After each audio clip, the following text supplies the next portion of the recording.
Ahoy! Ahoy! Oh, come on. Ahoy! Ahoy! Thank you. It gives me a great deal of pleasure to welcome Melodie Schaffer and to introduce her.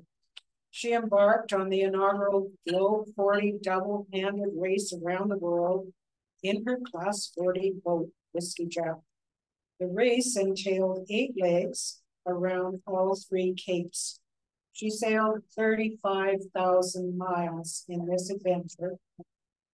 We have 174 days on the ocean, from torn sails to avoiding pirates to no wind instruments or communication at times. The challenges were immense. Despite the challenges, she won leg 7 and set 3 race records, including the overall run of 347 miles in a 24-hour period. She was the only female skipper for the entire race, and she will be sharing her stories and adventures with us today. Melodie has just been awarded the Canadian Rolex Sailor of the Year Award for 2014. And as you may recall, she's the daughter of the late Howard Ridge, and she sails out of RC. Please give Melodie a warm shout-out.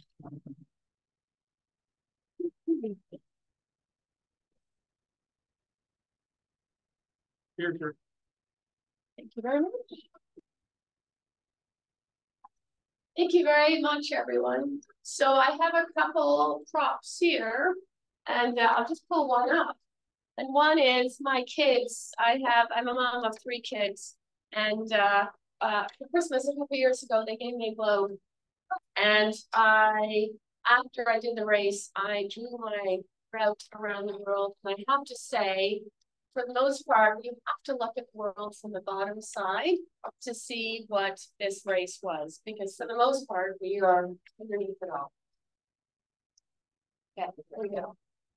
So this was the inaugural, the first time they've ever done it, race around the world in Class 40 boats. There were 8 legs. We had stopovers.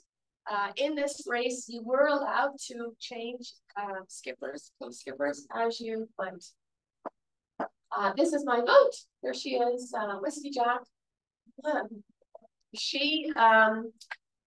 have to say, racing this boat, she's very much like a dinghy, like a skiff, like an International 14. So I sailed her like I was still on my dinghy. Just so much fun to race it. Here I am on the boat. This was probably a year prior to the race. So I'll do a tiny backtrack. I am a mom of 3 kids. I had a career. I stayed home. I raised my kids. I sailed always through my life. I raced pretty intensely through my teenage years. And then in 2017 and then back in 2018, I went and just on a whim tried an offshore race. And in 2018, I came home and said to my family, and I said, oh my God, I said, I forgot how much I love sailing. I said, I love being a mom and raising a family and taking care of the home, but I've forgotten about me and how much sailing means to me. And I need to find a way to make more of this in my life. This is what I have done. There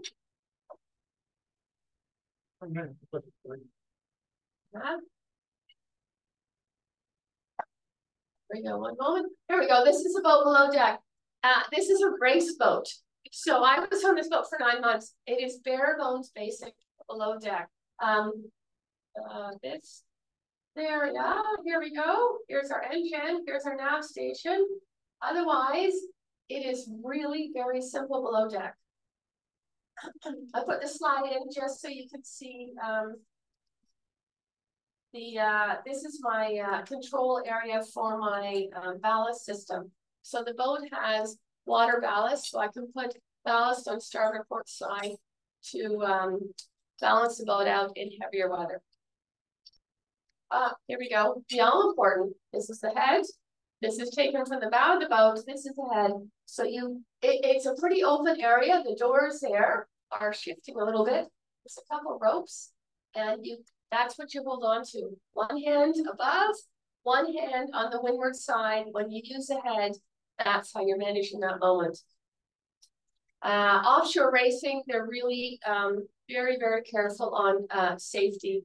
And so part of it is knowing the stability of the boat. So we had to do a stability test, a writing test. And I have to say, if you look at, I'll get it, 1 sec. Here, you can't see quite. There is a rod there. A few times, I probably broached in this race 500 times. I don't know how many times I broached, how many times I was on my side. And a couple times I fell, and I fell from up here, and I would grab this rod as I was falling down and hold on with my feet in the air and get myself, and then I could slither down to the leeward side to start managing the lines. So I bought the boat in 2021, and my plan was with a fellow Canadian, and we went to the Tron Jacques Vabre race, which is probably the biggest double-headed race you could do. It's currently ongoing right now. It's out of France. You can see on the right side here all the Class 40 boats lined up. Offshore racing in Europe, and especially in France, is huge. So they probably have 500,000 visitors at the race site leading up to it. So this is what as we were learning the boat, we were still new to the boat. This is the environment we were in. Here we are heading off for our race. So we raced the boat to Martinique. I came home for Christmas, and I went back in February of the year, and I had a new teammate, and I trained out of Antigua for 2 months, and then we sailed the boat over to England. Put this photo in. This is, if anyone has been to Antigua and Nelson's Dockyard and the coffee shop, I added my little bit of graffiti of Whiskey Jack before I took off. So here we are in Lorient. This is in June, leading up to the race. So I had trained with a teammate, and at the end of May, he turned to me and said, "Hey, I don't think I can do this race around the world. Really sorry." It was 6 weeks before the start of the race. I had 6 weeks to figure out if I could go in the race or not go in the race. I figured it out bit by bit. I put this photo in to show you. You can see Whiskey Jack here. Oh, here she is, parked right in front of an Altum. You want to talk about a stressful docking moment. Try docking in front of an Altum 100-foot racing catamaran. This is the race environment. You can see the Canadian flag on there. So we had a pre-race leg. This was from France to Morocco. I was not part of this race. I was not part of this race because I will always be a mom first. And I have my 3 kids. All 3 kids were graduating in June, July 2021. So 2022, sorry. I set the boat up. My teammates from leg 1 and leg 2 did the pre-race for me. And I flew home, and I saw my youngest son graduate from high school and my middle son graduate from engineering. And this is at the start of the pre-race. I love the photo. I love dolphin. Love the dolphin. And I said to the official photographer, I was like, I want a photo like this every start. Like, this is amazing. So here I am with teammate number 1, Gary Jakes. He and I did biomedical engineering together. We did our masters together. We raced my international 14 together, and he and I came together and did the first leg of the race. This is the dock situation leading up to the race. It's pretty busy. Of course, I'm on the boat madly trying to get it ready. And part of every pre-race leg is a safety check. They go over everything on the boat, every aspect. Part of it is, sorry, this one's a bit blurry, is that these are called thermal protection suits. So Gary and I did a little test to see how we fit in them. So yeah, look a little bit ridiculous. How I could possibly manage doing any sort of safety maneuver if I would ended up in the ocean, I'm not sure, but that's what it is. You do a rate check. Part of the race was promoting the race and also sharing what sailing is, what offshore sailing is, but also just what sailing is with people. And so there were so many people that would come down the dock, and I have to say, whenever I could, I would invite people aboard the boat to just be on the boat and say, hey, this is a race boat. This is what it looks like. We had, before every race, you have a skipper's dinner, and in Morocco, it was in this most stunning castle. We had this band playing and this food. It was absolutely abundance.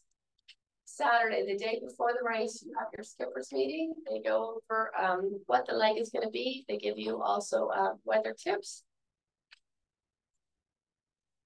Oh, there we go. 1 sec. Maybe go. It's not going down. There we go. The day before the race, after the skipper's meeting, you have official team photos. Hey, Graham, I'm having trouble with that. This is leading up to the race. This is out of Morocco, so we're leading up to the race. So I need everyone to hold on to this video in your mind very, very carefully. We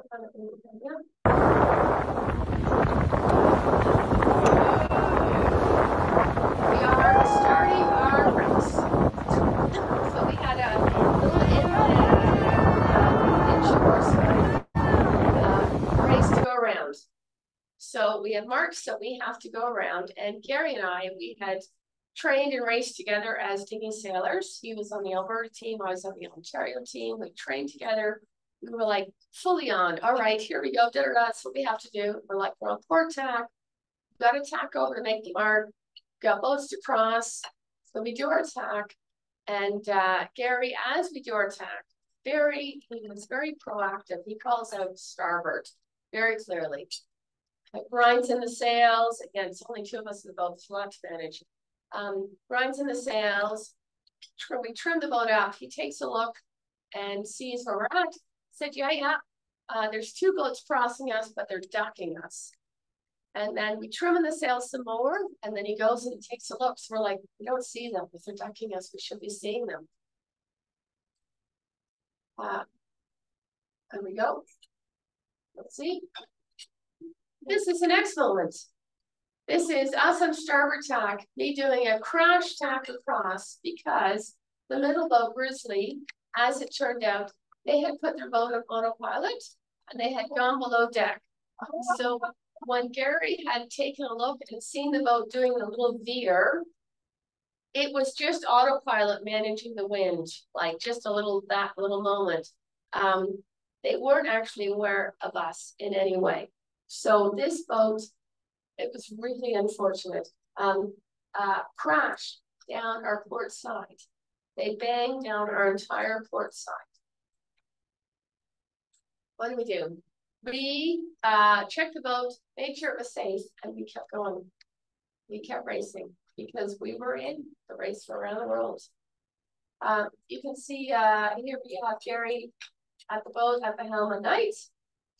With a little video here. See what comes up. Okay, here we are sailing at night. You can just faintly see a couple fishing boats. Let's see our audio. Stars in the sky. So I'm gonna impromptu the audio. I am telling that fact that you can see about this much. Not even. This is what I can see when I'm put the light on, so it's a bit clearer. This is not a detail. And if I put a torch on, this is what you can see. This is how I trim it on at night. You put a flashlight on and you shine it up on your sails at night time. Generator working? Yeah. So I've got the, now I'm taking a look at our hydro generator. generator. This is one of the ways I generated power as I was sailing. There's our boat sneaking through the I'm water. showing the boat now, sneaking along through the night. And then I pull out and I spin the spinnaker Flying the is spinnaker on through tonight. the night. For the most part, 12 hours a day, this is how I'm sailing.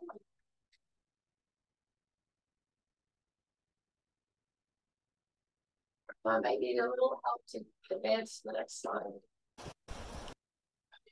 So this is my cockpit. It is full of lines continuously. So I told my kids I have this sort of life plan of what I'm going to do, and I'm like, when I'm 90, I will finally move into a retirement home. And if you see me doing string art, I'm not losing it. I'm going to be remembering my sailing days because this is the normal state on my boat. So Gary very smartly said one time, he said, I need to find a different spot for my feet because the cockpit floor is for the lines. There is no place for my feet. This is Gary. My boat on deck in weather is not dry.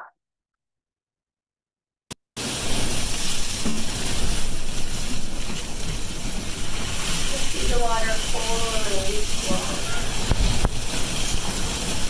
This is the state when it's still out to do it. So any faster than about 50.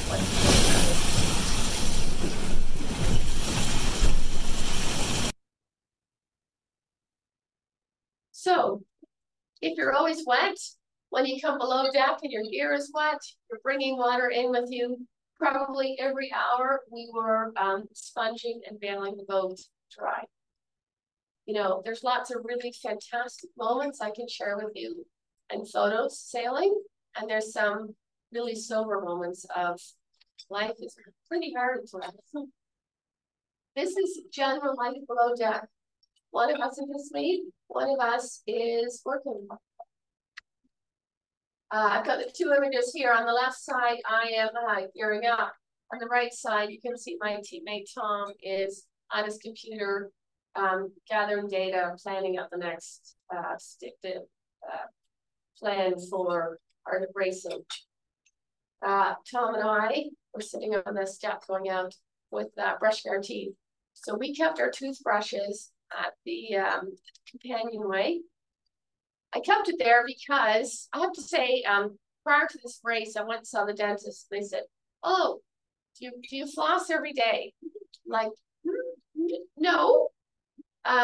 And sometimes I don't even brush every day because when I would go off watch, you know, you are so tired and you have a choice.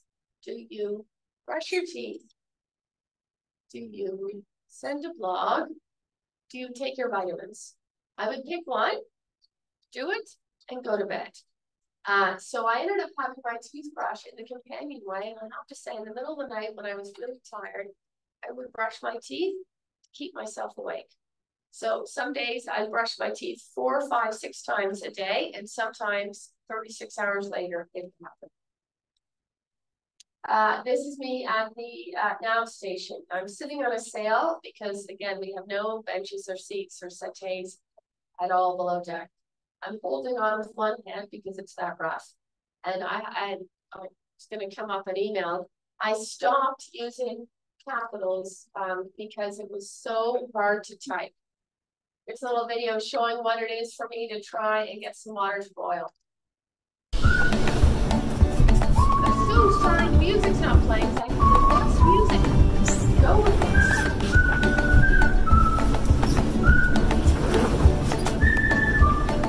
So this is what it is to make a cup of coffee or to make some food.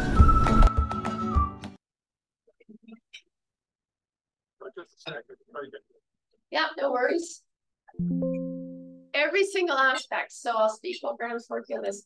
On Lake 3, I had Geronimo sailing with me, and he was out on deck and only close. And I said, "Hey, Geronimo, you're in the coffee." He said, "No, that's too much. You have just raced around the world. Like, how is this too too much. It really is on this boat. It really is too much. All right, guys. Oh, I'm back. Sorry, guys.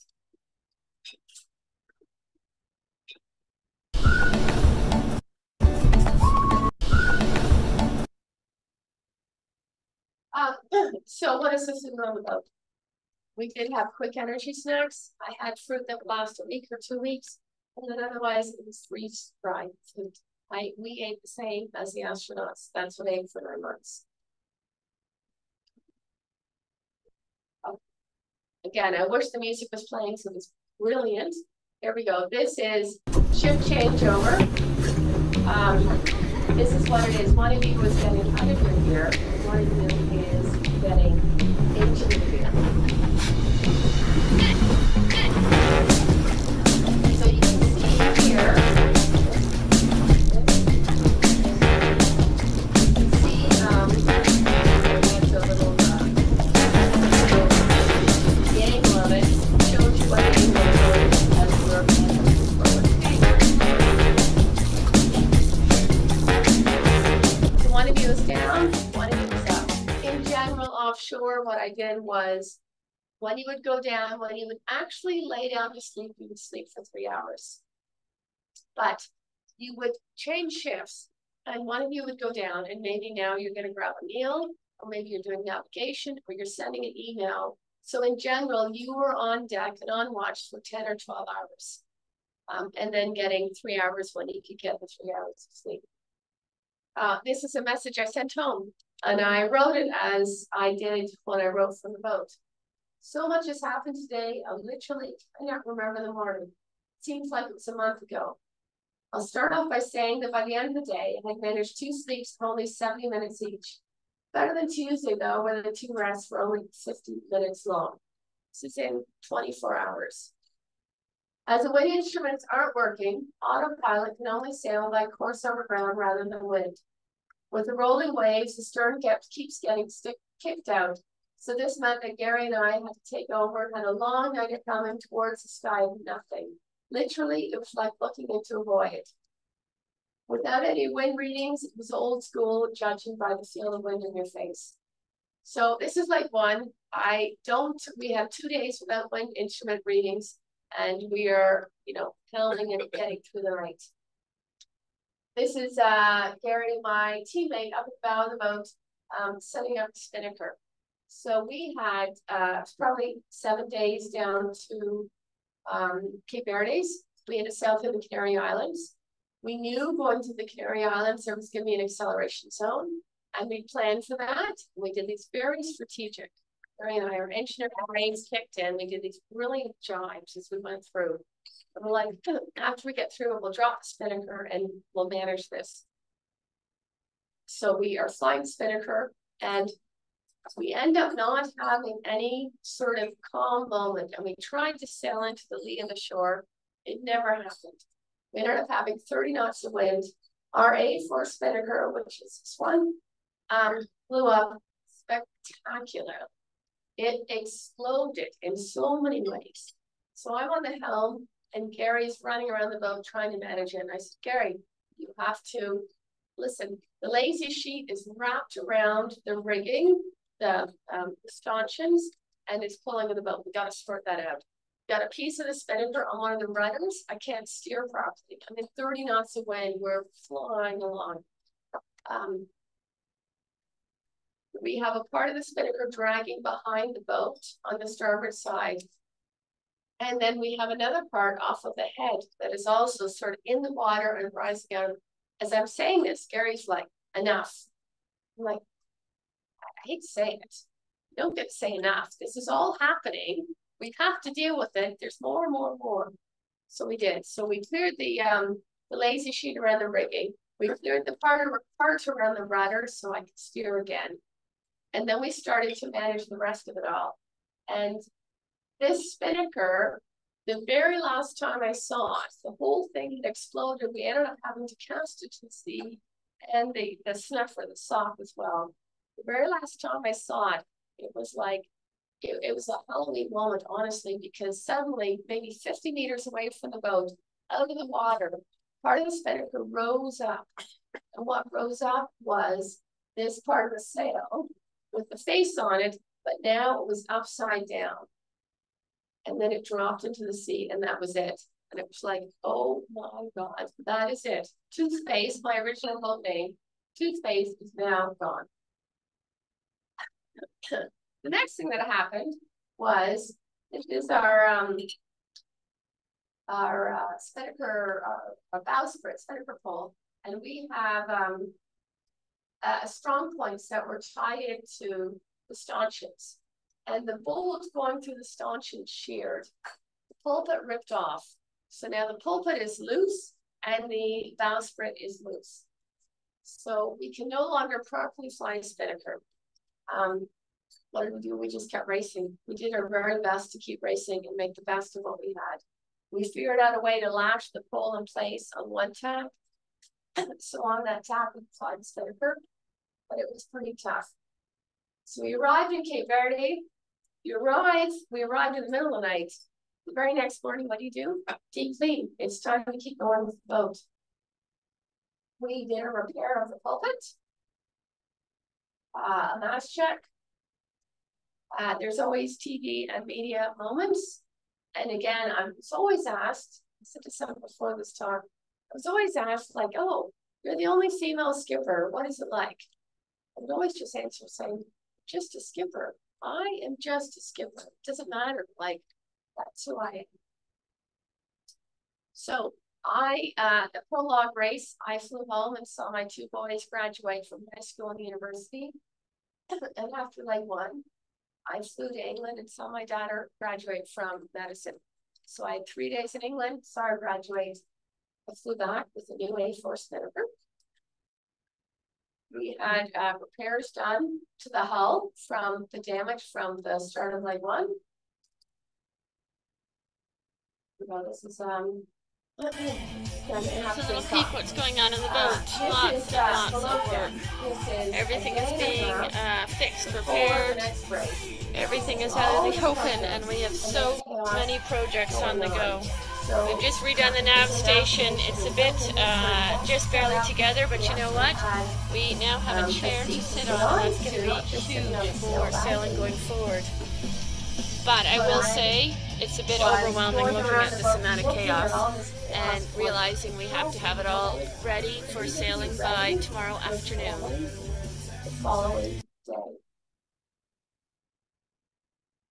So the next day was some freighter sails. This is when you take out guest sailors out on your boat. Then you have your skipper's meeting. The day before the race, you always have a skipper's meeting. And they go over the race itself, and then the weather and concerns you might have, official team photos. And now we are getting ready to head off. Here we are leaving leg 2. And I have to say, as happy as I am to race on the ocean, 2 days before a race, I'm no longer sleeping. My brain is spinning. I'm wondering what else I can be doing to get the boat ready. The morning of the race, I can't even eat anymore. It's like butterflies in the stomach.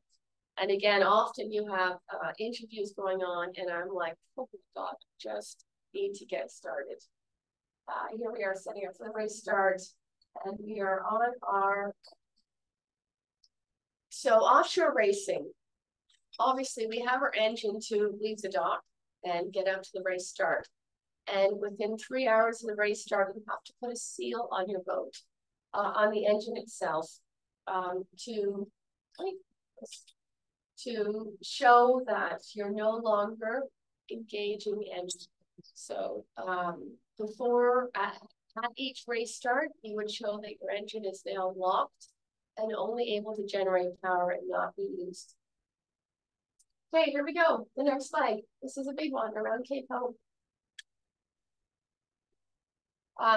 4 days into the race, my J1, which was my main head sail, broke, exploded, died. We had 10 days of upwind sailing. 10 days of upwind sailing. I no longer have my main head sail. I only have a secondary head sail and a storm sail. we were in last place after the 10 days.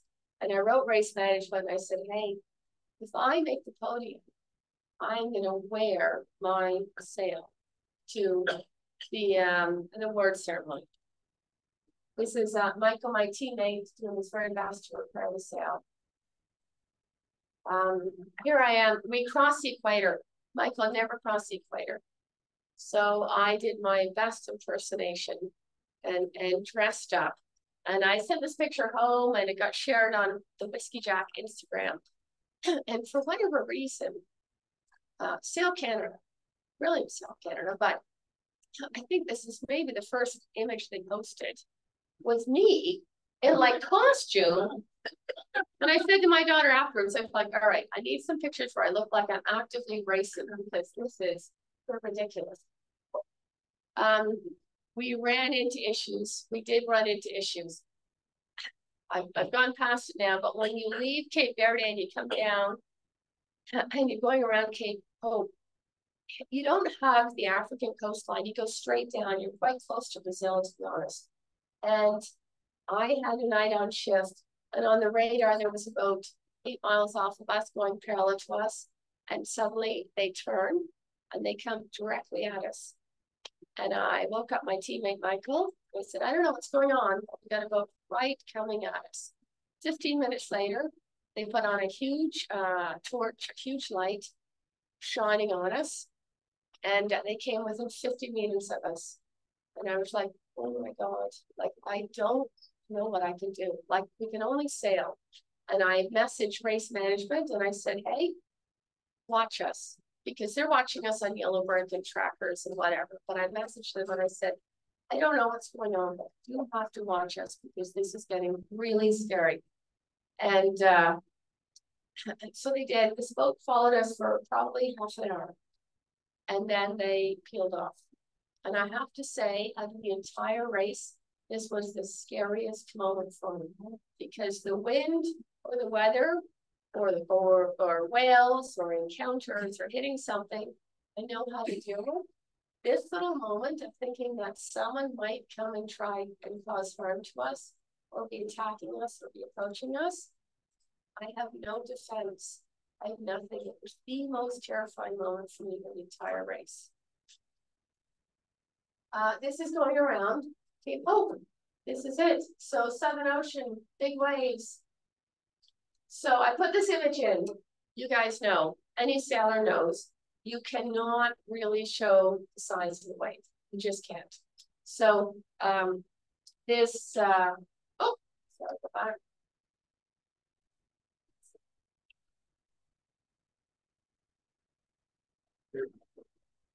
Oh, coming up, here we go. This is not just a seagull, this is an albatross. An albatross has a 3-meter wingspan.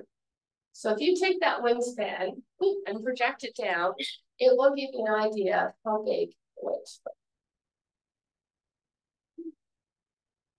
So this is our routing heading down to Cape Hope.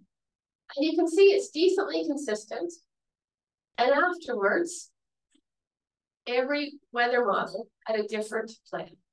There was no idea. It was like, no idea which way to go.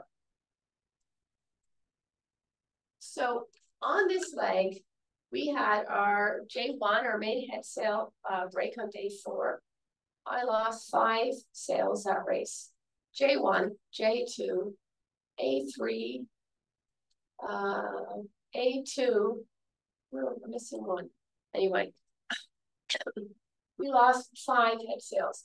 One of my off shifts, twice on one of my off shifts, my teammate woke me up and said, Melodie, another sail down. And I have to say, I did write home at one point going, oh my God, like how much do I have to deal with? And so I have learned I can pull a sail onto the boat, out of the water, all on my own, because I had to do that a couple times during this race. This is the arrivals video. Let's see if we got any volume. No? Because the volume is Okay, so they had drones at K and saw us as we came up to the finish of the race. So here we are. So again, this is the end of leg 2, 37 days of racing.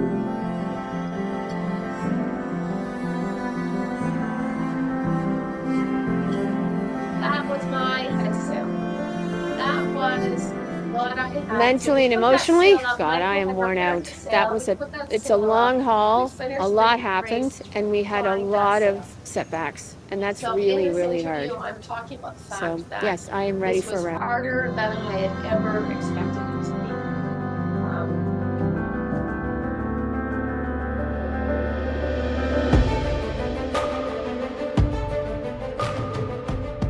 I did not expect as many problems on the boat as we had. That was really, really hard. You always have things break and go wrong. There was one week where literally every day it seemed like a sail tour, and by the end you're like, honestly, what else can I do here? And we weren't even pushing it. So that was hard. I really didn't understand why. I would always double check myself. Did I do something wrong? Have I done something better? And honestly, in this case, the answer is no. And I'm really, really proud to be on the podium. And I want to be on the podium every single leg of the race. I want to be fighting for the top place. So from 6th to 3rd, and hopefully from now on, I'll always be on the podium. That's the goal.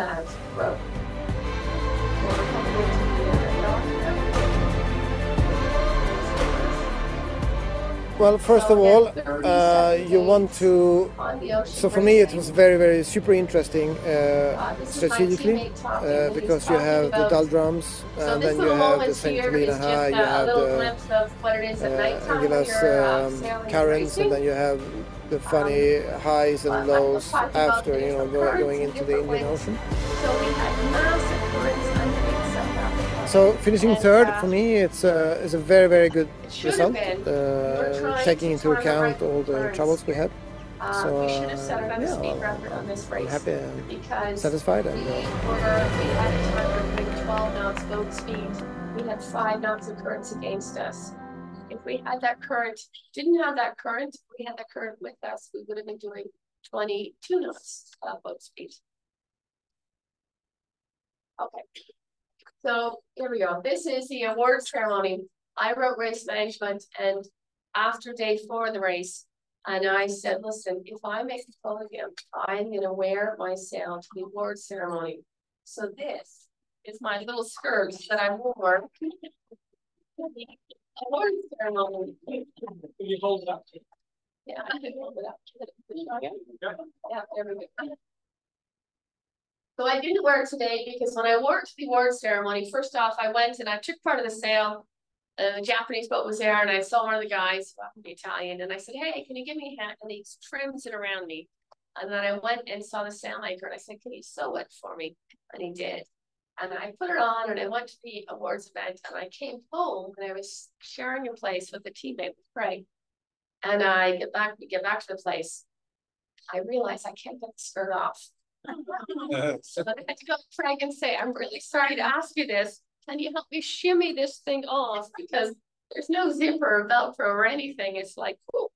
So I decided I didn't want to have that moment again today. So what do? All the sails get repaired, and you start loading the boat up again. Teammate number 3, Geronimo. So I forgot to say, on leg 2, Geronimo was supposed to sail around the world with me. He was supposed to sail leg 3 onwards. And on leg 2, on the very day that I set a personal speed record for the boat of 28 knots boat speed, when I was on the helm in a squall, and my teammate had gone below and sort of shut the hatch and left me out there, and I was holding onto the tiller for dear life, to be honest. Like barely coping. Managed the shift, went below deck, and Geronimo writes and he says, I'm really sorry to tell you this. I've been offered the job of a lifetime. I cannot do the rest of the race with you. So I am in the Southern Ocean, and I now don't have a teammate for the rest of the race. So he agreed to do leg 3 with me so I could find my next teammate. And I'll throw in there as well on leg 2. We had 5 times we lost our communication. I went maybe 36 hours on several times without any communication. I had no weather, no way to communicate with home. Our data communication absolutely shut down. That's a really, really lonely feeling when you're down there and you're trying to get through it. Okay, here we are heading off for leg 3. Away. So I put this photo in because you can see some of the repairs, the sails, because they had to get stitched up. I'd ordered new sails, but the sail repair person had done enough to repair them, so I can keep racing. All right, this is again, I wish the music's playing. Here we go. This is a little moment to show you what a jibe is like on the boat when you're double-handed.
Anyway, so that's a jibe. Like, it's a busy, busy moment. And it's not just the sails, because every time you tack or jibe the boat, you have to think about your ballast tanks and moving the water from one side of the boat to the other side of the boat.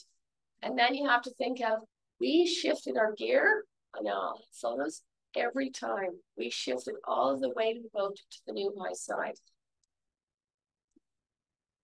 So this is our next leg. It's a big one. So Mauritius to Auckland, we have a gate. There we go. We have a little gate there we have to pass between. And the red area is a no-go zone. So we were not allowed to go too far south so that we didn't end up into ice. Southern Ocean, Indian Ocean, it's big waves, big water, cold temperatures. We were pushing it. After the first week, we were in first place. It's a picture of Geronimo and I setting up a spinnaker. So you can see over here, I am hoisting the sock to go up. So that's the sock spinnaker. What happened? What happened was we were sailing along. We were in 60 knots of wind. We knew the wind was going to pick up to 25 knots. We wanted to shift from our bigger spinnaker to our smaller spinnaker, so we did it. And when we did it, we got a spinnaker wrap around the forestay. Geronimo and I have talked through it countless times about how and why it happened. Not only did we get a spinnaker wrap, as we were trying to manage that, we did an accidental crash jibe and our mainsail torn half from leech to luff. And then a few minutes later, I'm grinding something in and a winch explodes in front of me. And I was like, oh my God, enough is enough. We went below deck and I have a text message from race management. They said, hey, you're coming up to Amsterdam Island, which is in the middle of the Indian Ocean. They said, It's a place for scientists. They go there for 6 months at a time. They'd really love if you could do a VHF radio call with them. And I wrote back and I said, I'm broken. I'm on the bottom of my boat crying and like, done, finished. I'm so sorry. I don't think I can do this. So what do? We had to first get the spinnaker wrap sorted. It took us 36 hours to clear the spinnaker wrap. We have a video clip here. While we move it, we hear the wind and we're appreciate 36 hours between the night and in the very next day. Let's see how fast it is. You know, rough weather and then this moment. Geronimo, in the end, we ended up sailing north, which is the wrong way to go because, again, if you think of the globe, the shortest route is at the bottom. So you don't want to go north, you want to go south. We had to go north, we had to get to less wind. Geronimo went off the mast, and honestly, he was a ballerina. He's holding onto the masthead, and with his feet, he is untying the spinnaker around the forestay. So I videoed it all, and I have to say on leg 3, what also happened was my phone died. So my phone gave out the ghost. So I no longer had a way to chit chat with my family. I no longer had an alarm to wake up with. I no longer had music with. It was one of the hardest moments for me because in so many ways I had no little, you don't have a creature comfort when you're racing, but everything was suddenly taken away from me. Anyway, Geronimo was unbelievable. So we got the spinnaker down. We spent 2 solid days sewing the mainsail back together. So, do you laugh or cry? I try and laugh. I mean, I have crying moments. I try and laugh. But Geronimo and I spent 2 days. You can see on the left side here, literally on either side of the sail, pushing a needle back and forth. 2 days to repair the mainsail. And then we kept racing. What else can you do? Okay. Gonna miss the audio again, but I'll tell you. Hello. So I thought I'd share with you what it's like to be in a wind hole. I don't know how much wind, not very much. A cloud there, but it's not giving us any extra wind, which is a shame. And this is what it's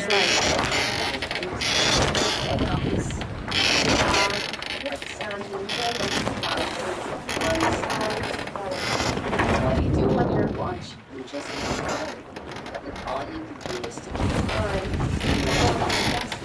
Terrible. It seems like not much fun. Nothing we can do. We just try our very best with a little bit of wind we have, and it should be in 12 hours or so we get some wind. Towards Australia. And we had to do the massive sail repair. We had to go through a gate up there, and then we had headwinds for the next maybe 2.5 days. So class 40 boats do not sail upwind very well. They're awful. They crash through it. It is truly atrocious. And we could not let up because I was worried for the mainsail that it was going to hold. We could not let up because we had a lee shore. And the lee shore was not just a lee shore, it was the entire continent of Australia. It was like, oh my God, like how much more challenge do we need? We are coming into the finish, and I just sort of put this in because when you cross the finish line, they then have to go forward and you have a little moment to just enjoy the fact you have completed that race. Yeah, it's that little modest moment. 38 days on the ocean, no shower, no bath, nothing, below deck. This was me. I went into my Airbnb and there was a mirror and I was like, oh my God, this is what I look like. Oh my God. So what do? Deep clean, get the boat ready for your next leg. Here's teammate number 4 who was starting on the winch work. Again, every single leg, every stopover, we have an official skipper's dinner. So this was at the New Zealand Yacht Club. So we got to see the America's Cup trophy, which was pretty cool, and have that moment. 2 days before the next leg, we were only in New Zealand for 8 days. I was only in New Zealand for 8 days. Some of the boats got hauled out. Some of the boats managed to drop the mast. I did not have enough time for that. And I had 2 new sails delivered, which I got brought onto the boat. And 2 days before the race, my main computer, the hard drive, crashes. So I now do not have any navigation or communication. I rush, I buy a new computer, I try and get it all set up. So this is me 2 days. I wrote race management, said, I don't think I can do the next leg. I don't think I can leave in 2 days. Like, I need to know I can navigate. I need to know I can communicate. Here we are on our official team photo. I put this in because you can see the bridge. Here we are starting the race. So in Auckland, we started right off New Zealand Yacht Club. You have the bridge there. The race start was right in front of the Yacht Club. And it's right beside the bridge. And the water is shallow in places. And we ended up going to the other side of the bridge because there was more water to sail in pre-start. And then we set up for a race start. Fine and fair enough. We're coming in for the race start. And Rob, my teammate, is like, no, you can't go that way. And I'm like, what? He's like, there's bungee jumpers about to jump off the bridge. And I was like, oh my God, what do I have to manage? I'm already managing shallow water and a race start with a new teammate.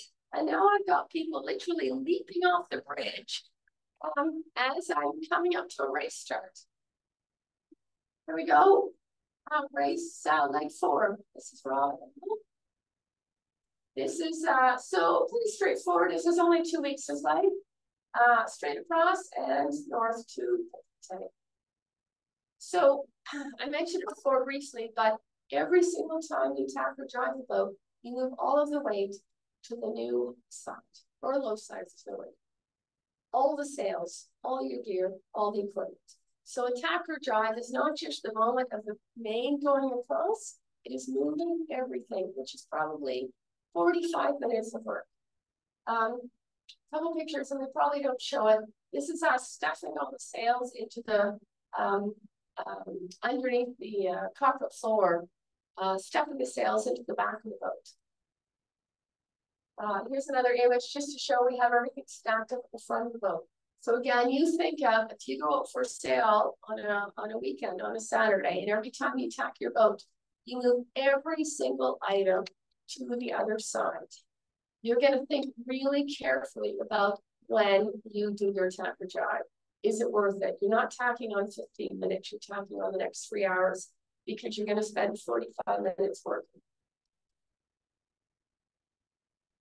This is just me shifting, so we would keep some of the sails outside at the back of the boat or the front of the boat. Me, small little me, heaving the code 0 across the boat. And I have to say the advantage of having sails outside was the water would come onto them and weigh them down so that they had more weight, which was better for us. I was really tired this leg, really tired. So I learned in this race to take 15-minute little short naps. And I really did write race management saying, I am too tired to be doing this race. I sent a message home. I tried to share with my family what the racing was like. This is what I wrote, what I planned to write to my family. I'm more tired this trip than I think. When I lay down to sleep, I hear songs, voices. I've had this before, but now it is nightly. That is a sign of deep sleep deprivation. Deprivation of deep right. The words are indistinguishable, but it's persistent. It is harder to fall asleep with this going on. Tonight it reminds me of a good old hockey song. So I would lay down to sleep and I would hear one riff of this song over and over and over and over. So I was trying to share with my family what it is, right? I'm trying to share moments of what it is to be racing offshore. I didn't send it to my family. I accidentally sent it to the head of the race. So he then replied with the emoticon, a very confused one. And then I wrote back and said, hey, when I am ashore, I'm going to play the good old hockey song. It's very Canadian. I'm going to share that with you. And I'm like, you know what a tired sailor is, and that's what I am. This is our arrival in Tahiti. So it was really quite spectacular. The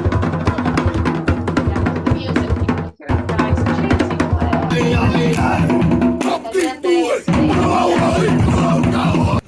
So we had all the male skippers there. And I was the only female skipper, so I went to race management, and all the female women were like, you come dance with me. I can't be the only one dancing.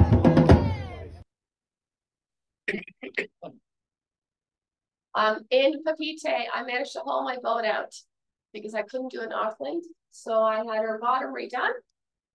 I got her new mainsail. And in Papeete, my brother and sister-in-law came down and they took me out for a day of like snorkeling with sharks and stingrays and whatever. And it was, again, I had 2 days off in Auckland. This was in 6 months. I only had 3 days off. I was either on the ocean racing or working like 14 hours a day on a boat. Okay, here we go. Off to the next race start. This is Paul. Paul I hired as a preparateur. Preparateur means someone that will work on your boat when you're doing offshore racing. And he has like 300,000 miles. He's like 300,000 offshore miles, but he's never rounded Cape Horn. And he was so excited by the concept of rounding Cape Horn. And so he ended up being my teammate for this leg. So we're having a little chat because he had never, ever sailed a boat with me. So we're on the start line and I'm teaching him what to do. We had a little slip up with that hire that went. So our code 0 was a little bit of chaos. This is what I put instead of our official team photo. This is our route. So this is the Pacific Ocean. So Papeete around to Cape Horn, we did have a gate we had to get through. There's also the red zone is that no-go zone, just to keep us out of the ice area.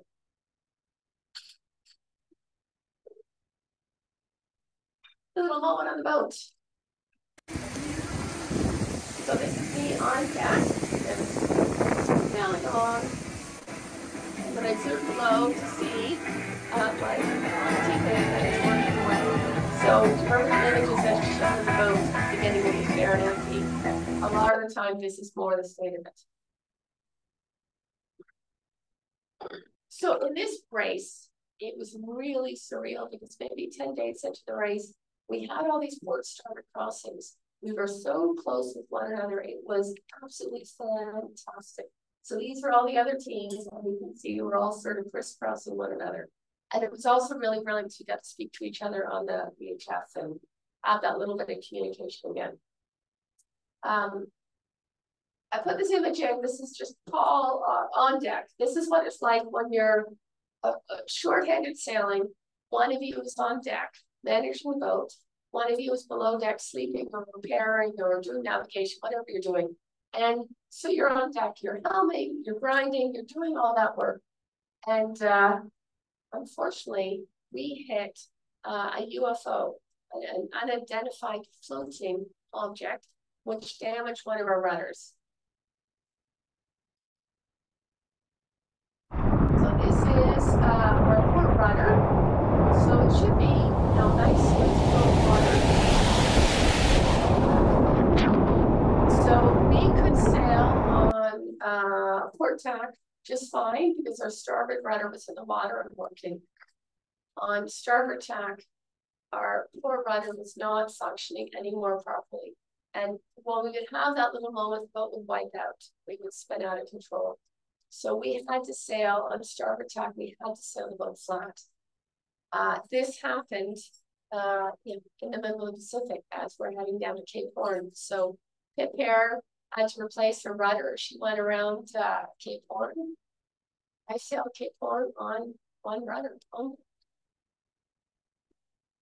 The next thing that happened was our bow split broke. Of course at nighttime. So you have a carbon fiber bowsprit, and you have the furling unit, and you have the sails that spin her up, and it is now flailing through the air. So it's how do you safely get this away and get it down and put her away. This happened at just maybe 100 miles off of Point Nemo, which is literally the furthest point away from land anywhere in the world. And my brother said to me, he's like, of course, this is your dad. Your dad is there. He always has those great stories. This is your dad has come back to haunt you. So this is where we lost the bowsprit. This is what our race manager wrote. Life is hard for skippers of the South Seas and future Cape Horners. Already slowed down by a problem with the rudder due to impact with an object, is now the bowsprit that is broken on board Whiskey Jack for 24 hours. Boat is not damaged, but of course, no more possibilities of sitting spinnakers despite this. And given the wind conditions, the Anglo-Canadian crew, Paul and Melodie, barely slowed down and maintained speed close to the others. We remember Melodie's determination in the previous big legs, and in particular, her epic arrival in Mauritius after racing 7,700 miles with her head sail in tatters, transformed into a dress for the prize giving, as she promised when she was going into the end. It is hard, but what a beautiful story she writes to us in the first boat 40. So I have to say, the race manager kept saying to me, "Oh, you write such a good story. I want a simple one." This is what we did. So the bowsprit, we you can see here sort of short, partially, literally the carbon bowsprit got ripped open by the tack line pulling through. So we put a bucket on the end and we jury rigged a spinnaker and we kept racing. This is the wet has begun. Oh, it's such a character. And the winter is coming. All right. The spinnaker is dead. Next. Yeah, spinnaker is broken. Everything is wet.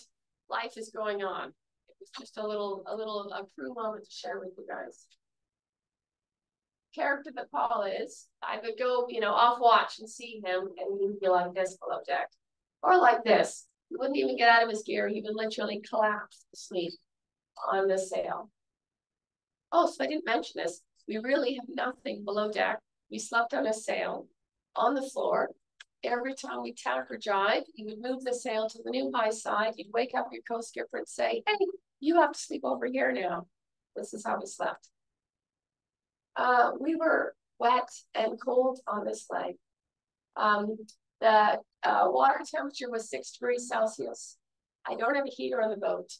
Temperature on the boat was essentially 6 degrees. We would dry our stuff on the engine itself. It's coming up to Christmas. We had an advent calendar, which was a little bit of a treat each day. So I put this in just to show that the Southern Ocean, I literally, when you're on deck, when you're working, when you're on shift, I just lived in my dry suit constantly. There was no point getting out of it because I was so cold. And so now station, wherever you're at, you're just in your dry suit. This is what we had coming into Cape Horn. So to the right of all the red is, that's our land. That's where we're going to Cape Horn. There we go. And this is what we're coming into. This is our boat, and this is what we're going to be sailing into. Here we are going around Cape Horn. So I will say the morning of rounding Cape Horn, I was on watch, and we had to do a jibe, and I set the boat up for jibe, and you guys saw the video before of it. And you set it all up, you pull in the traveler, and as soon as you do that, you don't really have steerage anymore, because the boat's so overpowered. So as long as you're going straight, you're okay. But if you have to steer the boat, it's not going to work. And we had these 8-meter waves behind us. And I pulled the traveler in, and and on the starboard side, I see 2 massive waves coming towards us. And it was like, oh my God, I don't have time to do anything. So I was on deck, I was tethered, and I literally grabbed onto a winch. And I held on, and I was like, see what happens. One wave happens, we get through it. The next wave happens. We didn't roll, we didn't get tossed. And I drive the boat as quick as I could, and I kept going. But I had a little moment of like, this could go really, really wrong. Fortunately, it did not. This is our rounding of Cape Horn. So we put up the flags for the moment. So we finished the race just outside the Beagle Channel, and then they had a pursuit of timed race, and for all the different boats. And Paul and I raced all the way up, and we raced pretty hard. And I have to say, we won that race, first ever race in the Beagle Channel, and we won it. This is Ushuaia. So the other boats around us, they're all Antarctic. They're all sort of ice-going vessels. I flew home for Christmas. Few of the good people did. I flew home for Christmas, 2 days to get home, 2 days to get back, 4 days at home to see my kids. I had not seen them since May, like 6, 7 months without seeing your kids. That's really tough. Here's my boat on it's moored in Ushuaia, and there was, you can see the rainbow there. I don't know what it is about rainbows. I need to study more. At the bottom of the world, but they're all very low in the horizon. It's very beautiful. Bowsprit got repaired, loading the boat up again. This is teammate number 6, Tom, who I met virtually. I met him online. He had sailed with a skipper that I had sailed with, and we started chit-chatting away, and he was my skipper for the rest of the race. This is heading out for the race. I have to say I love this photo because in general, when I'm racing, at race starts, I'm on the helm. And because we had to do the whole Beagle Channel, the photographer was there, and they captured a moment where I was up at the bow doing something. And I love the fact the mountains are behind. Like, how often do you get to sail next to the mountains? It was really, Beagle Channel is like my favorite place. This is Look at this, here we are, leaving Ushuaia, down the Beagle Channel. We're all neck and neck right here. We're all sort of neck and neck as we go.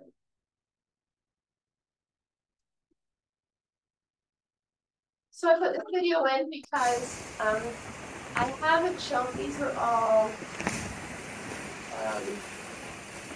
I haven't shown much of the wildlife, and I should have put more in. And the albatross, if you ever sail in the Southern Ocean and you see the albatross, they're phenomenal. Again, like 2-3 meter wingspans, and you see them and they're just soaring behind you, and they become part of your everyday. They live off of the bottom of South America. So to see them all circling around there was really quite magical. So this is our next route. Big currents, huge currents. This is just a chart showing the currents that we were dealing with as we did our sailing. And huge currents, lots of fishing boats. So again, new teammate. This is leg 6 legs in a row. I started a race with a brand new person on my boat, racing against pros and teams that have been together for years on end. And a couple of days into the race, we see a couple fishing boats that we have to cross, and we've got the spinnaker up, 25 knots of wind. I'm a bit nervous about doing a jive and managing it all, and I'm like, let's just get through them. It wasn't 2 boats, it ended up being 6 boats. They weren't just fishing boats, they were cargo vessels. They were the fish processing plants for all of these guys, which were all the Chinese fishing boats. So we got through those 6 cargo vessels, did our jive, and then we came into this. It's like, wow, like, we are out of here. Like, there's no way I am sailing through this. This is the way I need to go. There's no way I'm risking anything and sailing through it. So we drive out of it and kept going. And then we had rain and storms like you have never seen. We had 60 thunderstorms in 48 hours. And Tom, who I was still getting to know, at one point just turned and he said, oh, Lord, if we get out of this, like, just thanks. And 2 legs later, he had another line of which I'll share with you then. It was like Noah's Ark rain. Absolutely torrential rain, 60 thunderstorms. We turned off the radar. There was no point because it just showed storm after storm after storm. This is a little bit what the sailing was like. It's nice video. I know it's very hard to see. This is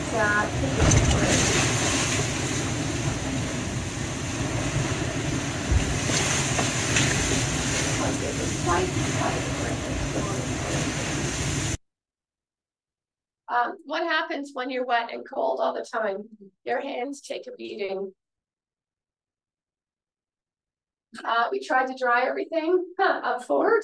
So this is in the very bow of the boat, somewhere behind my fellow. Here is my ditch head. This is us arriving into Recife with the finish. This is the skipper's warden. So again, every stopover, you have a skipper, you have an awards dinner, you have a parade of sail, you have people on shore that want to come and see the boat, you have your skipper's meeting, weather meeting, official photos, and you're trying to do all the maintenance on your boat to get ready for your next leg, and you're trying to rest. So this is so the public that came on the boat, and I'm showing them the first aid kit. On leg 6, Tom was new to the boat, and during early on during those big winds, we had a spinnaker out and head sail out, and we're trying to furl the spinnaker, and he accidentally unfurled our other head sail. So now 25 knots of wind, we have 3 head sails out. It was just a moment of like, oh my God. And one of the things that happened was the spinnaker sheet got wrapped around our push pit and bent it. So we had it repaired. And despite all the complaints that I have, Melodie, one of the other boats around the world, ran into a container or some object in the water, and their keel got severely damaged. So they ended up pulling out earlier on down in Brazil and getting some work done. All right, this is the pre-race photo, and we are now on our way again. So I put this in. It's a little hard to see in the light. I put this in because you can see some of the stars around the boat. And I have to say, for me, I spoke about it at lunch when I had it, and I said, every single day I would go on deck in the morning at dawn, and I'd be in awe of the fact that I was on the ocean racing and looking at my boat sailing on the ocean. And would have magical moments. You'd see a rainbow, you'd see dolphins, and at nighttime, the night sky, I miss it so much. Like nothing compares to seeing that little magical, and you're just out there alone, like it's just you to appreciate it all. So a lot of sailing. Listen, we're sailing day and night a lot of the time, 12 hours a day. We're at nighttime. We're doing it all under headlamps. This is my hydro generator, which is one of the ways we generate power. And you move it to the new low side every single time you tap or jibe. So again, you got to manage your sails. You got to manage your ballast tanks. You got to manage all of your gear. And you're also moving the hydro generator to the new low side so you can create power, because you need power to keep going.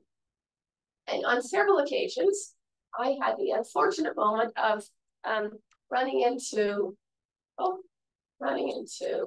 man of war, which got wrapped around my hand on a few occasions.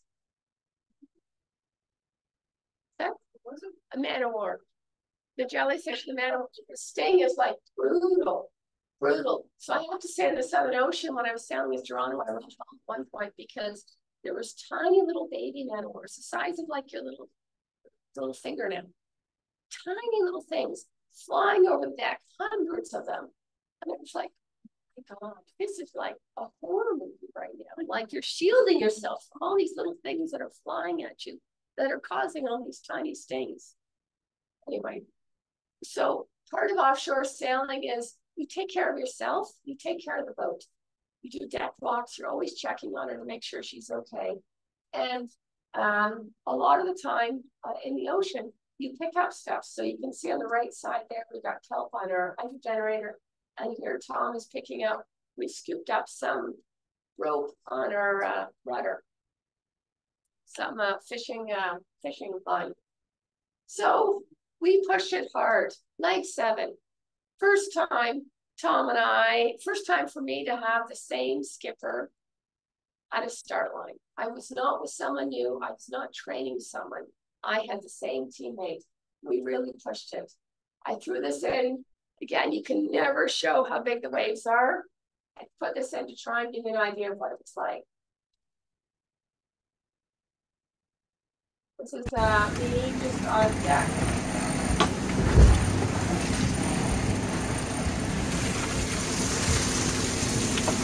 You can see the water coming down like it's just not an easy environment anyway.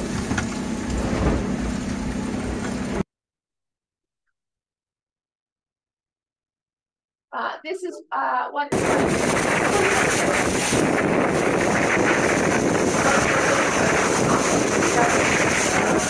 knots, but common sea. This is water washing down to the first part. See the motion there. That's the most natural to the wave. That's how rough it is below deck. So we were doing 17 knots at this point.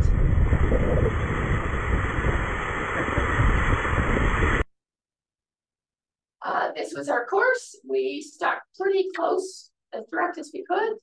The red area there was all sorts of oil wells and stuff, and also there was some pirate issues. So that's what the red zone was. And this leg, we finished at night towing, and we were first. First time, same teammate, won the leg. I had such a joy to have something to go my way. So I put this photo in. Literally every single leg, I would have interviews, and they would always say, "What's it like being the only female skipper?" And I'd be like, "I'm just a sailor." Like, I don't know why that's a question. We're all sailing. That's it. And I put this in. Mika, the person there, the warrior sailing, is one of the other skippers. And you look at the two of us, completely different people, and we're both out there sailing. Absolutely anyone can be out there and sailing a race. Leading up to leg 8, safety check. Every single leg made safety checks. They went over the whole boat every single time. Our official team photo. Here we are heading out of Grenada. This is our course heading up to Lorient to the finish. So I put this one in. Embarrassing. You lose a lot of weight sailing. I had 3 sets of sailing shorts, and I stepped down in size as I went around the world. Freeze-dried food is good, but it's only so good. It's not that great. A couple days out, I ended up going up the mast to adjust our wind vane. So this is a picture from the top of the mast. The Atlantic, it really was that blue.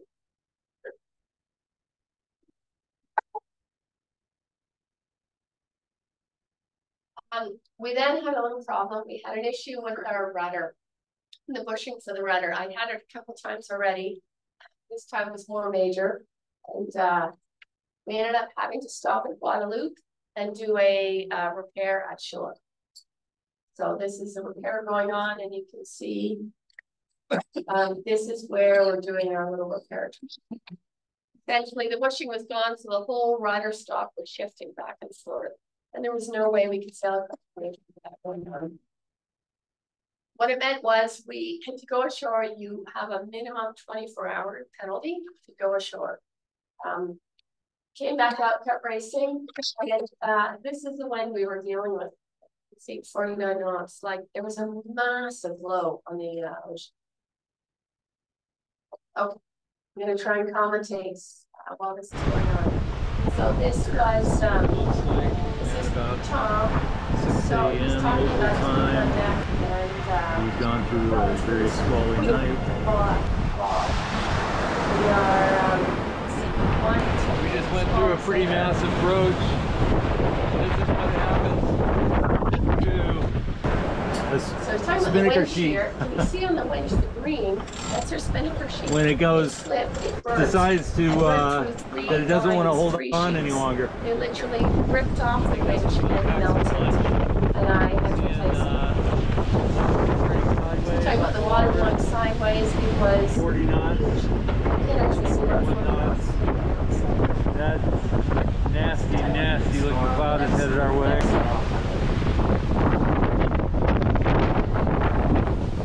It was, we were expecting, we were in 20 knots, we were expecting it to come up to 40 knots.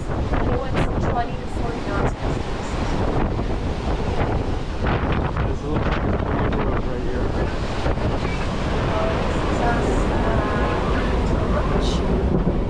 So the autopilot's going off, the arms are going off. Not inside, not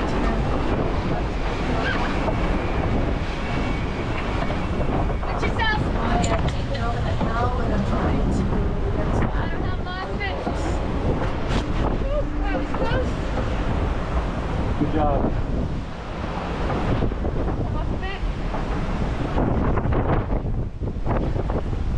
We don't really want to catch that on camera, but that's what we got right now. The weather forecast had called for mid-20s with gusts to the low 30s, but the 40-knot conditions switched on in a matter of minutes, going from the 20s to the 40s.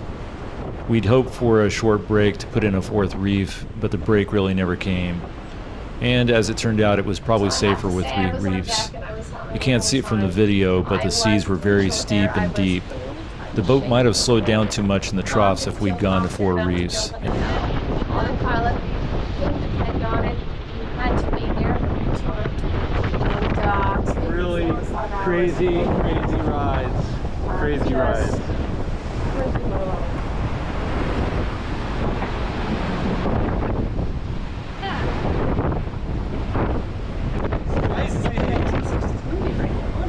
For the days to come, we would continue to have winds in the mid to high 30s. Once the winds settled down to the high 20s, we finally felt comfortable enough to set the A5 spinnaker again. After that, we had some really nice. So what happened? What happened was our J1, our mainsail,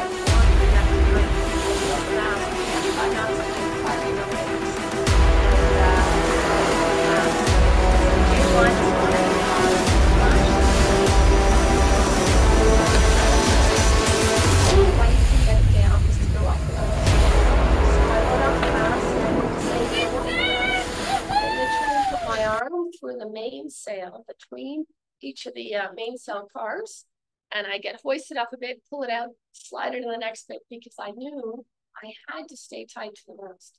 And before I did this race, I will say honestly, terrified of heights. I can climb a tree, no issue. I can't climb a ladder. And I said to Gary, who ended up doing the first leg with me, I said, listen, I'll climb the mast if you go underwater, because I also don't like diving. I taught myself to not be afraid of heights, but I'm genuinely terrified of it. And to be on a boat in the ocean, 5-meter waves, when it's doing this, you are on the mast, you are literally being flung from side to side to side. And then you're up there, and with one hand, you got one hand holding onto the mast, and with the other, you have your knife, and you are trying to cut a line. Really not easy. So I put this in as a little moment of reflection. It's leg 8. We're on our way back. I'm thinking about the whole race and where I'm at and why I've done it. And the fact that, you know, it's been 2 years. I've been really dedicated to do this. So my kids were thrilled that I was doing the race, and they sent me with cards for every single leg of the race. So I put this one in, and the cards would be like, open when you see dolphins, open when you need a hug from home, open after a really big storm. This is the very first card that I got. Dear Mom, this is a collection of cards and letters from the boys and me, family and friends for you to open as you sail around the world for the next 9 months. They're filled with love and happy memories and are a little tangible piece of home, so you can feel our support and admiration despite being oceans apart. You were doing this race and have gotten yourself to the start line alone through grit and perseverance, but know that you have a village cheering you on and wishing you strong winds and a safe passage around the world. So I would send emails home from like 2 onwards. I was able to write home by WhatsApp. On leg 3, we lost all data communication, so I wasn't able to write home that particular leg. But I would read these cards for my kids over and over and over again when I was having a little low moment. And in this particular card, this first one was a picture of my dad. And so I put that up. It's inside my boat is a photo of my dad. And I know he would be beyond proud to know that I've gone and done this race. So we pushed it. So 2 weeks before the end of the race management wrote and said, hey, we need to plan the award ceremony. When is your arrival? They were looking at it. I was looking at it. Everyone was looking at it. And I was planned to be there for Thursday. And they said, all right, we're going to plan it for Sunday, the award ceremony. Like, all right. Thursday arrival, probably get there Friday. As a sailor, let's say Saturdays. It's always delayed. Sunday should be fine. Well, no, we had some light air and delays. And the last week, I was like, oh my God, I'm not even going to make the finish. Like, I cannot believe I raced around the world and I'm going to miss the final award ceremony. I cannot believe this. We pushed it. We pushed it so much, we set another speed record on leg 8 because I was determined to make the award ceremony. This is a final night of reflections. The next day, we arrived. This is our arrival video. So the 2 boats that are out there, 3 came out. One is a medium boat, one is a boat with a family. This is maybe 2 or 3 kilometers from the finish line.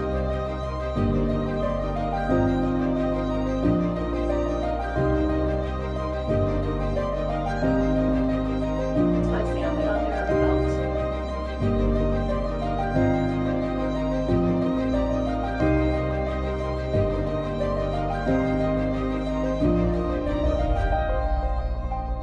Crossing the finish line, doing my little flare moments.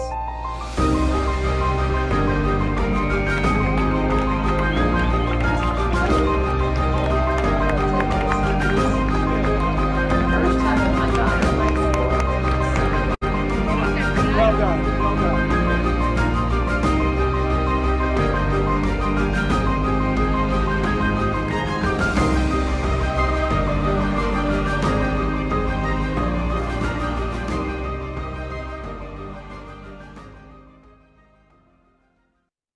So we arrived on the Sunday, midday.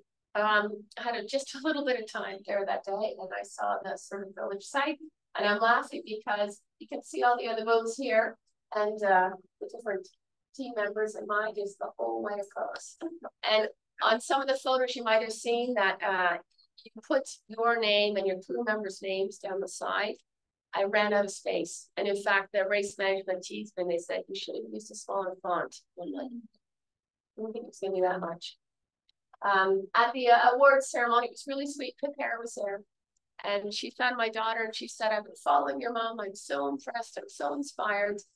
And I'm sharing this photo because when I first got the boat and I did the TJB race, and I was training with Ryan, he was 29 and I was 52, and I was like, I was overwhelmed by it all. And I'd call my daughter a couple of times, almost in tears, going, oh my God, like how am I doing this? Like, I don't know how to get through this all. We went and did this race, Ryan and I. And one of the times I dropped the spinnaker all on my own. And I was like, what have I done? Like 10 knots of wind, it wasn't that much of a challenge, but I dropped a big, huge spinnaker all by myself.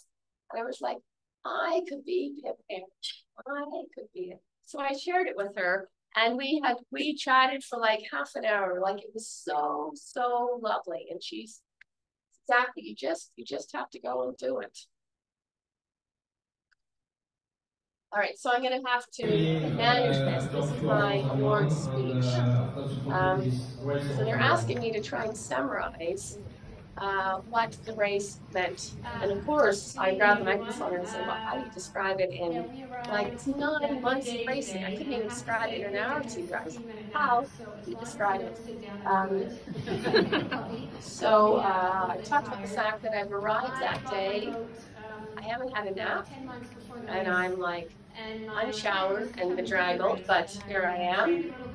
And then I start thanking my different skippers that have come and done the race with me. Because honestly, if they hadn't, I wouldn't have done the race. Find a teammate, build up for it, and that was a huge extra challenge. So I have two of This my is like teammates really here, tricky. and I am forever grateful. I'm trying to remember what I said at the time. Came and helped this be possible for me. Offshore sailing is really, really tough. So I think, oh, there we go. There we go. Oh, we got the words. Okay. So I'm thanking my different teammates. There we go.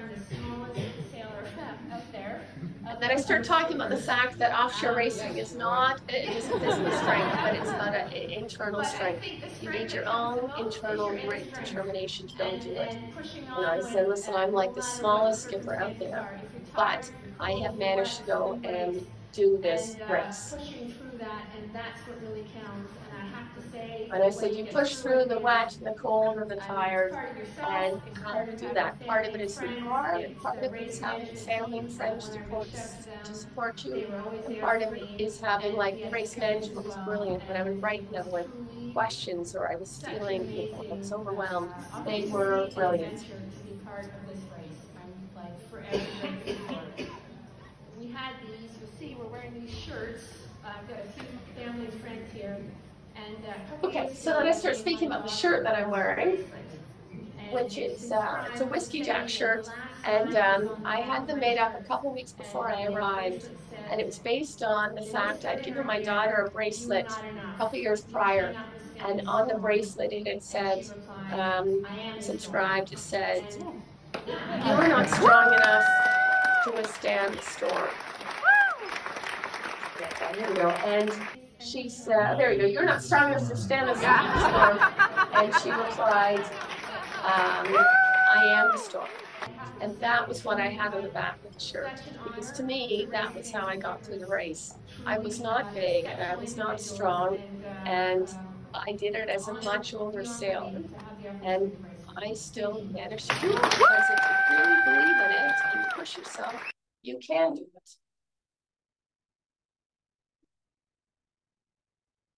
Okay.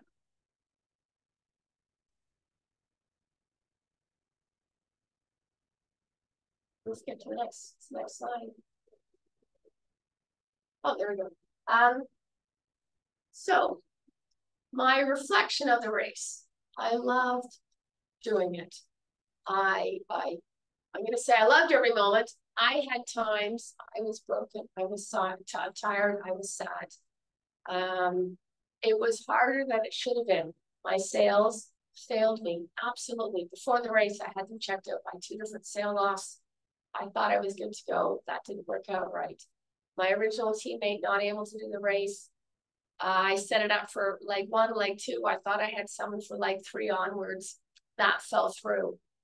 I literally, every leg of the race, didn't know if I was going to be at the next start line. Every start line I was at, I was with a new teammate. Almost every start line, I was with a new teammate. And I had to just take it and make the best of it for what I had.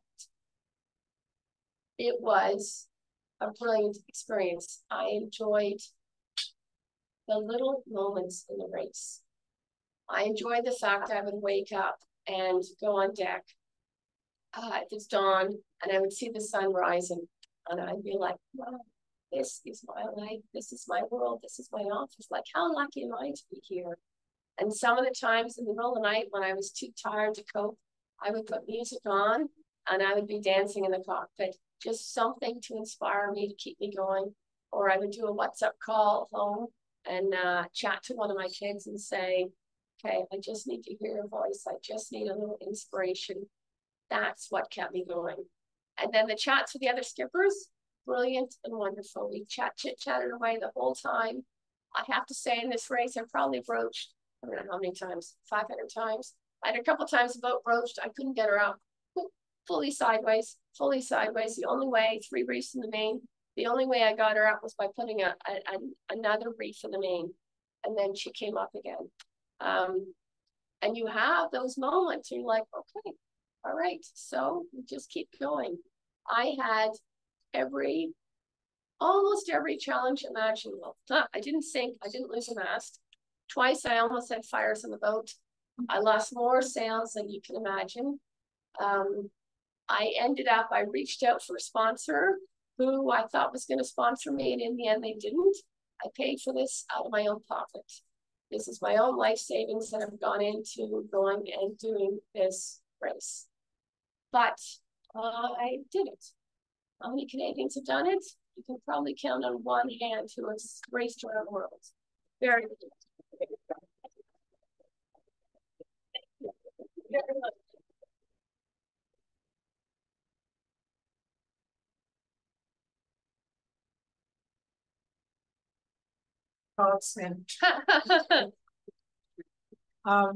I would love to take any questions or comments before I think. You've got one there, George, you, I think. No, thank you. No, thank you. Do we have any from the floor here?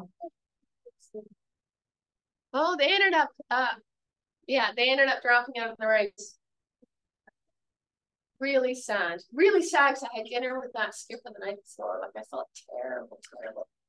But yeah, they did not carry him. Sure. I'm just curious. I was so impressed. You're phenomenal. But I'm just curious. When you talk about your skippers, but aren't you the skipper on the boat? I am the skipper, but you have co-skippers. So I am the skipper, and you have a co-skipper because obviously, you're sailing the boat as a team. It's the two of you. So when I'm asleep, they're on deck and they're working. So yeah, it's my boat. I'm the main skipper. Were you tethered very much on the boat? Yes. That's a good question. I was pretty safety conscious when I was sailing, in part because I promised my kids I would be. And generally I had the life jacket on, but if it's a doldrums and it's not much wind and you wouldn't have, it's 40 degrees, it's like cooking. I didn't really share that with you. How hot it could be below deck. I would be tethered. Sometimes, to be honest, I would run forward and then I would tether on, because the whole process of going forward, tethered, jumping over all the lines, doing all of that is cumbersome. And as soon as it becomes cumbersome, then it starts to be risky. And being tethered, you think, oh, you're tethered, you're safe, you're on the boat. Listen, if you slip and you go over and you're tethered, it's really horrible to say. There's something called the forced drowning, which is you're dragging alongside the boat, you're dead in like 30 seconds. It's better almost to fall overboard, because I've got my two personal beacons to locate me, than to be tethered and stuck against the boat. So I try to use good judgment to manage that, to be safe, always to be safe. And the other part of it is, again, you're on the ocean. The last thing you want to do is have a mistake or things go wrong. So you try and be smart about it. If you can do something in the daytime, do it in the daytime. Sometimes if it's night and really rough, I'd wake my teammate up and say, hey, I'm going forward. I want you to know I'm going forward. And so you listen and know that I come back. I would do things like that to make sure I was safe. Thank you. Yes. Now you're so inspiring. Well, I found that you could have used help us on those days that when you arrived. Did the other teams have people who would fix their boat, find their food, and you could have rested? Absolutely. I did not have a shore team. So my family couldn't come out to the race for the most part. Again, my three kids, they'd all just graduated, they'd all just started jobs, they were all just in New York City, couldn't visit. And I did not have a shore crew. I will say there was almost every stopover, there were some really lonely days where I was on my boat working alone. I was between teammates. In general, they stayed and worked through it, but sometimes I was alone working my boat and I looked at every other boat and they had a full shore crew and I was trying to manage all on my own. And you did it. Huh. I lost count. How many sails did you go through?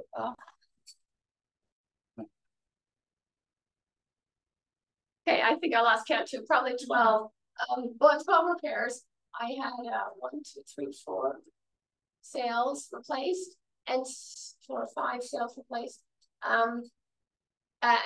The race was set up that you could replace 3 sails. After that, you got a time penalty.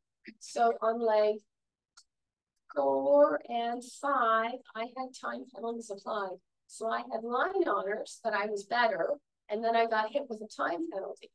And I was like, come on, I've already like lost out in the previous leg because the sail was damaged. And then the next leg I had to play again with a time penalty. So how does this in here? no. Sure, there are others. Let's go.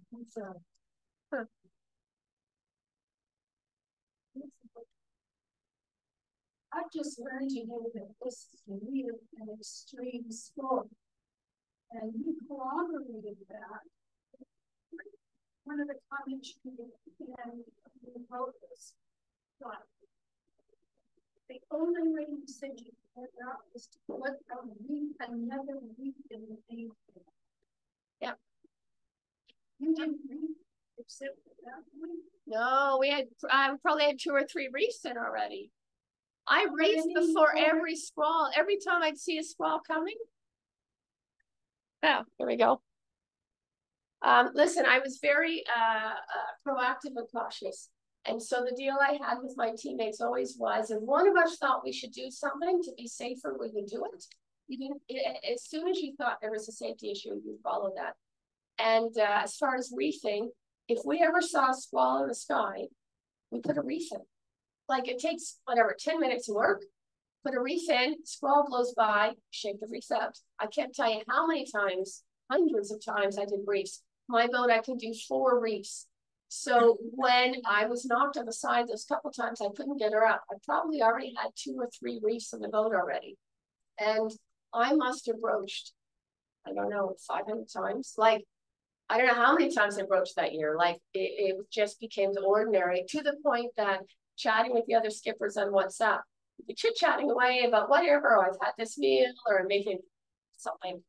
And then it'd go quiet.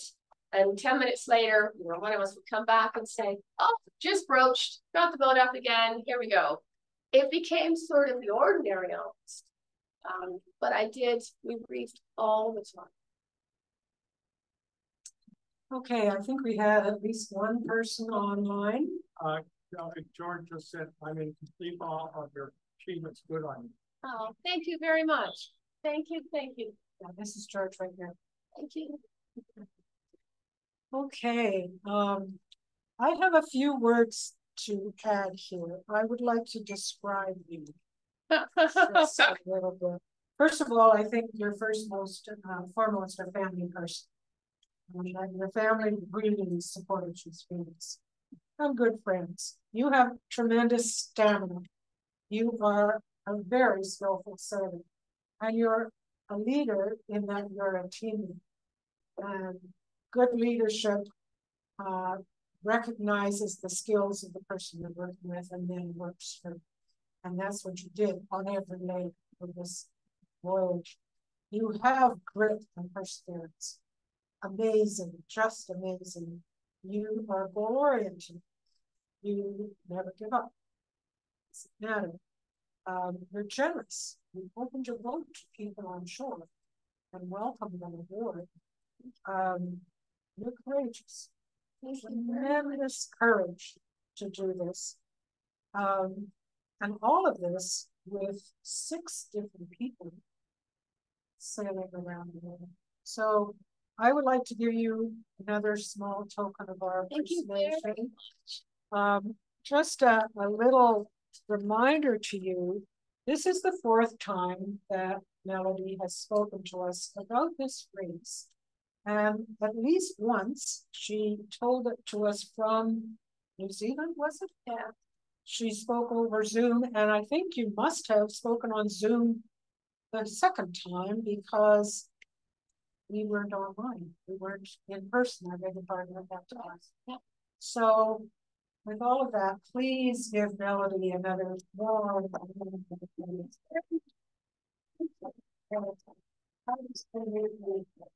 Well, inspiring and role model. for women everywhere and for anybody who wants to be a good sailor. Thank you very much. Thank you. Thank you. Thank you.